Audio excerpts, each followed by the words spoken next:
మోతాలం మండల కేంద్రంలో హృదయ విదారక ఘటన చోటు చేసుకుంది.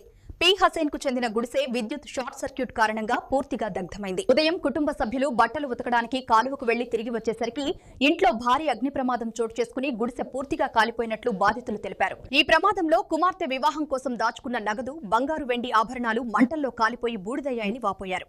సుమారు 75,000 రూపాయల నగదు, 2 తులాల బంగారం, 8 తులాల వెండి, వంట సామగ్రి, బట్టలు పూర్తిగా నష్టపోయాయని తెలిపారు. అకస్మాత్తుగా జరిగిన ఈ ప్రమాదంతో బాధిత కుటుంబం కన్నీటి పర్యంతమై ప్రభుత్వం నుంచి తక్షణ సహాయం అందించాలని వేడుకుంటున్నారు.